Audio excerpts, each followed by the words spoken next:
Podcast da MIT Technology Review Brasil. Apresentado por Origin Health.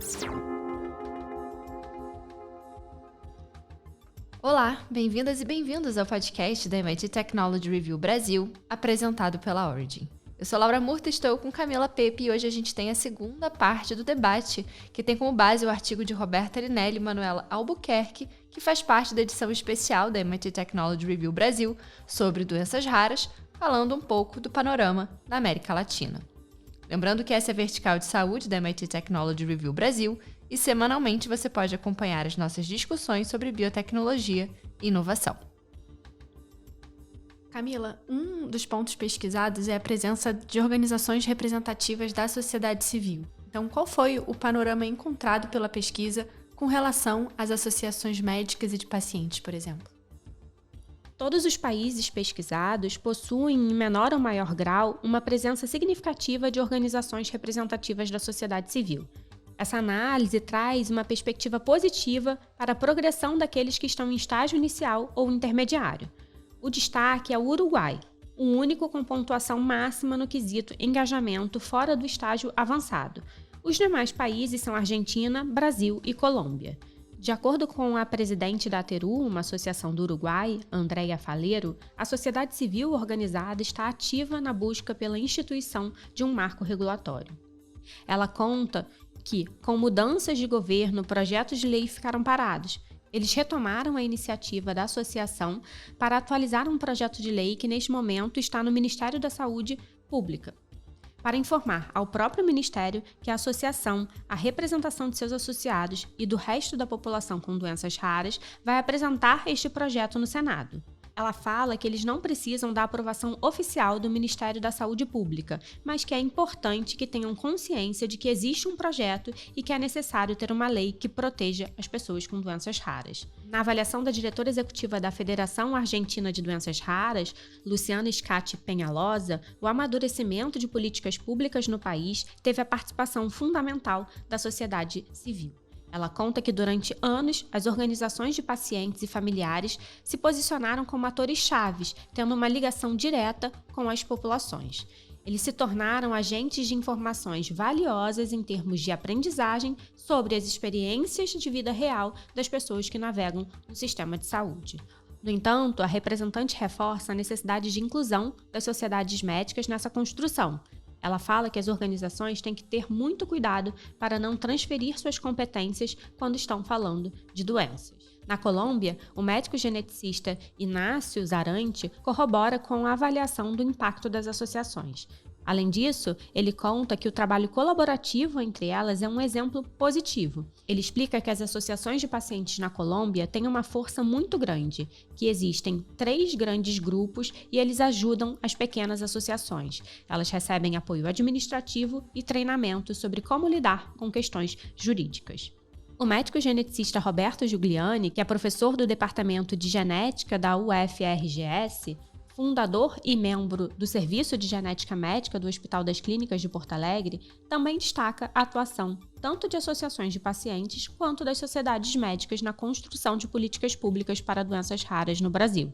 Ele fala que o trabalho de associações de pacientes e de muitas sociedades médicas ajudou a promover a necessidade da lei não ficar simplesmente como um documento morto.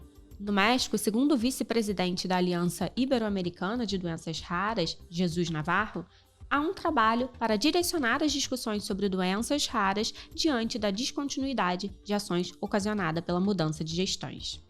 Nos países que ainda estão em estágio inicial, que são Chile e Equador, a participação da sociedade civil tem sido mais tímida.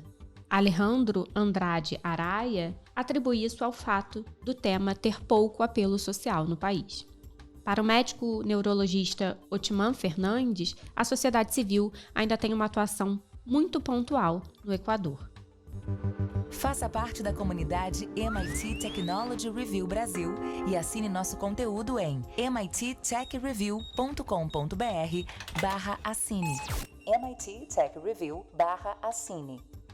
E hoje o nosso entrevistado é o Dr. Roberto Giuliani, que é médico geneticista, professor da Universidade Federal do Rio Grande do Sul, diretor da Casa dos Raros e head de doenças raras da DASA Genômica. É um prazer ter você aqui com a gente, Roberto. A satisfação é minha. Legal. Bom, doutor Roberto, a gente falou aqui no episódio, né, sobre a pesquisa realizada pela Origin Health, que mostrou que os países latino-americanos oferecem oportunidades diferentes de diagnóstico, tratamento e também de inclusão social desses pacientes com doenças raras. E a gente traz, né, que o Brasil ele acaba sendo um destaque na América Latina, mas ainda tem um caminho para execução efetiva de uma política nacional de doenças raras.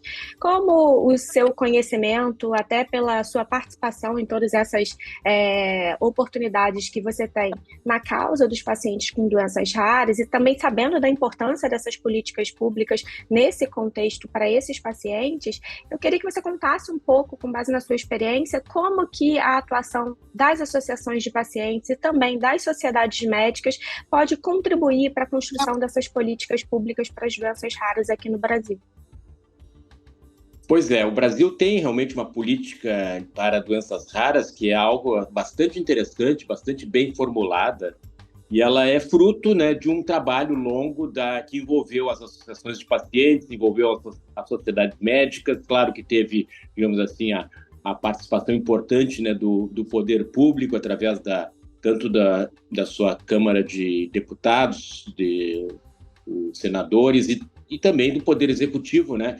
Enfim, em 2014 se conseguiu chegar a uma política de atenção integral às pessoas com doenças raras, algo que está inserido no Sistema Único de Saúde. Então, esse foi um passo importante. Agora, digo assim, o passo seguinte, que é a implementação na prática dessa política, é algo sempre mais desafiador, né? Então, nós estamos caminhando, né, nessa implementação dessa política, mas ainda muito aquém das necessidades, né? Isso é uma realidade. Mas, pelo menos, nós temos uma política, nós temos uma resolução do Ministério da Saúde que estabelece serviços de referência em doenças raras, que estabelece uma política de remuneração para esses serviços, para lidar com os pacientes em vários eixos, né? Pacientes com doenças raras genéticas ou doenças raras não genéticas. Dentro das genéticas temos ainda 3 categorias, né, que afetam a deficiência intelectual, as anomalias congênitas e os erros do metabolismo. Então, é uma política muito bem desenhada, mas ela é, assim, ainda insuficiente do ponto de vista quantitativo, em termos de número de serviços de referência e termos também qualitativos, no sentido da qualificação desses serviços, que precisa ser melhorado. Temos alguns muito bons, assim, de nível excelente, e outros ainda assim muito rudimentares para oferecer tudo o que se espera de um serviço de referência em doenças raras. Então, a política tem que ser, na verdade, mais desenvolvida, no sentido de ser ter mais recursos, né? Ter mais financiada e também do ponto de vista mesmo de estimular que esses serviços se qualifiquem, né? Mais e mais, né? Então, é algo que ainda está no meio do caminho, assim. Mas nós temos uma política. Isso é bem diferente do que acontece na maioria dos demais países latino-americanos. Legal. E agora, até escutando um pouco você falando dessa questão não só da quantidade, né, de centros que esses pacientes possam receber atendimento, mas também da qualidade desse atendimento, o que a gente poderia fazer, qual seria o caminho, né, para acelerar exatamente isso que você falou, né, da gente ter essas políticas sendo utilizadas realmente, sendo efetivas? Seria treinamentos para os centros que já existem? Como que você pensa que seria uma solução para que a gente consiga melhorar essa questão dessa parte qualitativa que você comentou e da quantitativa também? Da qualitativa, eu imagino que treinamentos, mas, enfim, fica à vontade aí também para você trazer o que você acha que seria a melhor forma da gente conduzir isso. Eu acho que treinamentos são importantes, mas não só treinamentos, porque tem centros que realmente não tem um laboratório para diagnóstico, né, não tem médicos em número suficiente para fazer os atendimentos, e toda a outra gama de profissionais de saúde, além dos médicos, né, que são enfermeiras, psicólogo, nutricionista, assistente social, tem uma gama de outros profissionais que são, assim, da maior importância, né, para um serviço de referência. Então, às vezes, o serviço não tem à sua disposição. O que eu acho que precisaria ser feito alguma coisa mais proativa, né?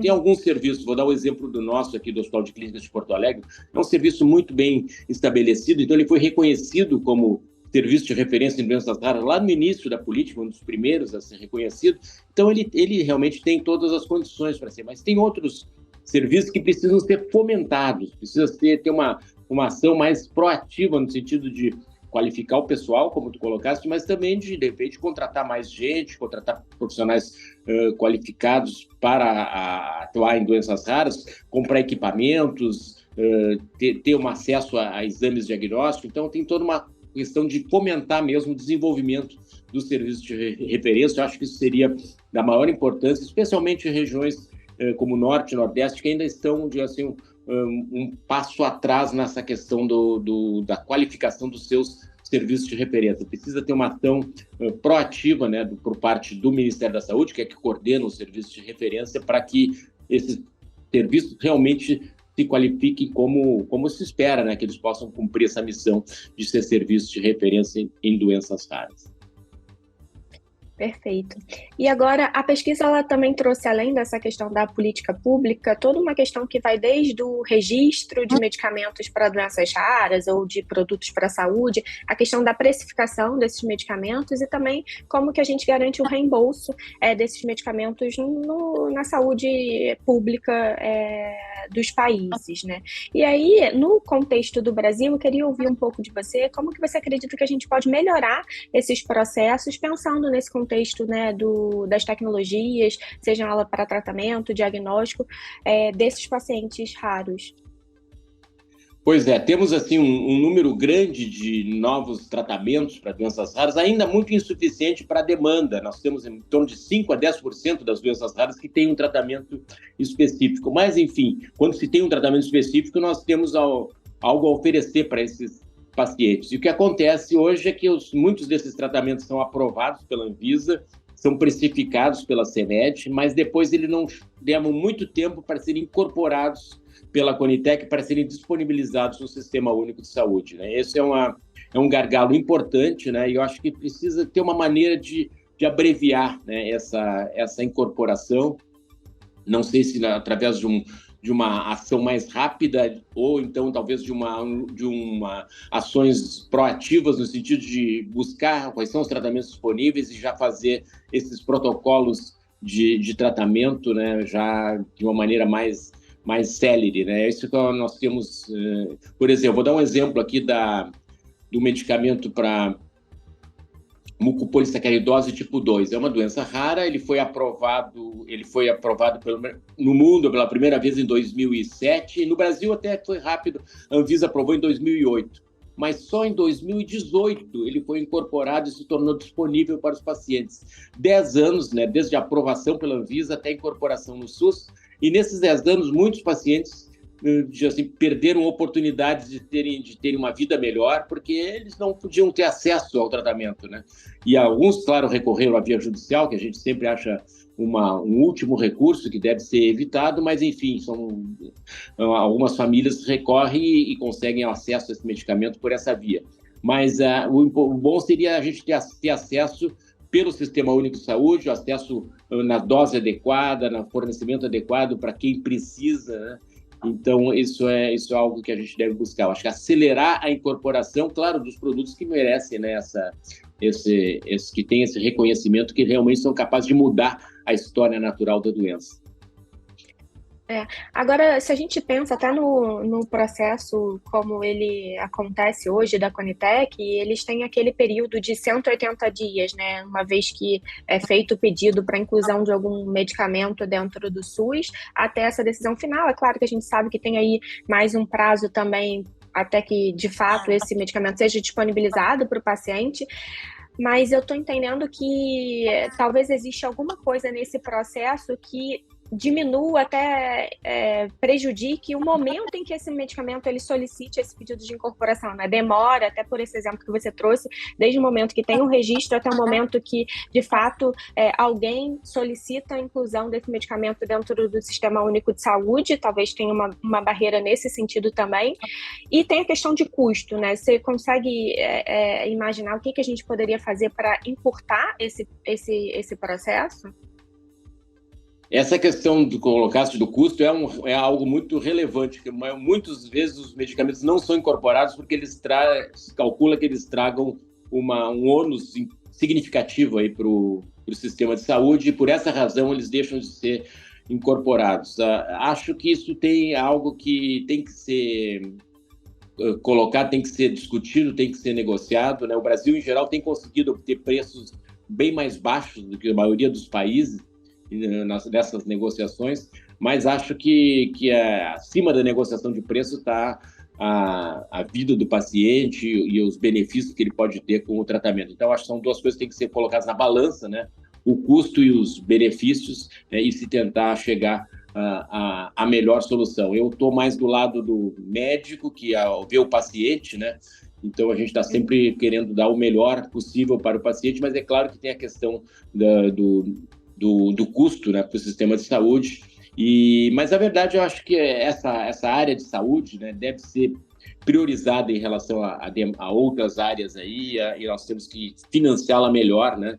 Eu acho que isso não há dúvida. E aí, incluir também esses medicamentos, mas sempre, claro, buscando, né, uma melhor negociação aí para que se tenha um acesso dos pacientes, né, sem tanto prejuízo às contas públicas, né? Mas isso eu acho que a saúde do paciente ela deve ser privilegiada, né? Todas as análises técnicas devem ser consideradas, né? Mas aqueles medicamentos que têm realmente um benefício para o paciente deve ser buscada uma alternativa, e existem mecanismos de financiamento que estão sendo explorados, como, por exemplo, compartilhamento de risco, coisas que podem ser utilizadas aí para tentar maximizar o acesso dos pacientes aos medicamentos no momento certo, porque essa é a questão. Muitas dessas doenças são progressivas e irreversíveis. Depois que elas chegam a um determinado patamar, não se consegue retroceder.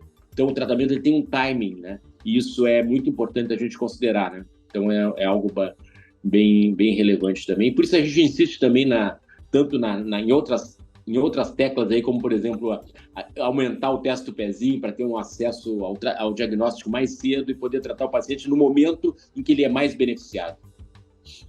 Acho que você trouxe aqui alguns exemplos que mostram como que a gente conseguiria, né, de alguma forma, acelerar esse processo e garantir esse tratamento para esse paciente. Como você disse, essa questão de antecipar o diagnóstico é algo que a gente fala muito aqui em todos os episódios onde a gente traz essa questão de doenças raras. Sempre esse ponto ele acaba vindo de alguma forma, né, que é essa questão da importância do diagnóstico quanto antes, porque além de você identificar esse paciente, você também acaba identificando esse paciente no momento onde a doença ela está de forma mais leve, enfim, aí vai depender de cada um e você consegue trazer esse tratamento de forma mais efetiva. E a questão do compartilhamento de risco que você trouxe, eu acho que é outro ponto também super importante, porque quando a gente fala de tecnologias de alto custo e a gente fala de um paciente que hoje tem uma necessidade médica não atendida, né, como você mesmo disse, muitas vezes esse paciente não tem outra opção de tratamento, nem mesmo mais barata, a gente poder trabalhar com esses dados de mundo real, né, de oferecer essa tecnologia para o paciente, ver como essa tecnologia vai se manifestar após o uso, né, e aí, de certa forma, compartilhar esse risco entre o governo e o detentor do produto, enfim, algo nesse sentido também pode ser um caminho para que a gente consiga trazer esse tratamento para esse paciente de forma mais efetiva. Eu queria muito agradecer a sua participação, acho que é sempre um aprendizado te escutar e poder ouvir, com base na sua experiência, toda essa jornada do paciente raro. Eu queria deixar que você traga aqui a sua mensagem final, o que você acredita, até pensando nessa comparação do Brasil com os outros países da América Latina, com o mundo, quem sabe, o quão diferente a gente ainda está e o quão que a gente pode servir de exemplo para esses outros países. Claro, eu queria deixar aqui a ideia de que nós temos um modelo brasileiro, um modelo inovador de atendimento de doenças raras, baseado muito em telemedicina e oferecer um atendimento multidisciplinar concentrado, que é o modelo que a Casa dos Raros lançou, né? A Casa dos Raros é uma ONG filantrópica, e ela lançou um modelo que é o seguinte: o paciente ele manifesta o seu interesse em ser atendido, ele é alcançado por uma equipe multidisciplinar de maneira remota. Aí, depois de mapeada a sua situação, aí sim ele vem para uma consulta presencial no centro, onde todos os profissionais estão ali para fazer esse atendimento simultâneo e intensivo, faz todos os exames que tem e se chega rapidamente ao diagnóstico. Então, na nossa experiência, isso tem trazido uma aceleração do diagnóstico, em termos assim, em vez de levar 5 anos, que é a média que se leva, em geral, nos serviços de referência em doenças raras para se chegar a um diagnóstico, se leva 5 meses, talvez 5 semanas, dependendo do caso. Então, se acelera muito o diagnóstico e se chega a esse diagnóstico no momento em que a gente ainda pode intervir de uma maneira mais efetiva. Então, essa é uma contribuição que o Brasil está dando, né, para a área de doenças raras e, quem sabe, pode se tornar um modelo inspirador para o próprio Sistema Único de Saúde, para os serviços de referência em doenças raras e para os nossos países vizinhos aí que estão ainda, caminhando nesse sentido de ter uma política de doenças raras. Alguns países já têm, como a Colômbia e a Argentina, mas a maioria dos países ainda não tem assim, uma norma muito clara para lidar com doenças raras. O Brasil, acho que está na vanguarda disso, mas pode melhorar, pode acelerar, e é para isso que nós estamos lutando. Ótimo. Acho que a mensagem final é essa, né? A gente está aí evoluindo, ainda tem um longo caminho pela frente, ainda podemos melhorar bastante, mas se a gente olha dentro desse contexto, a gente pode servir de inspiração para outros países, e isso é muito bacana. E é muito bom poder escutar isso de você também. Muito obrigada. Abraço, obrigado.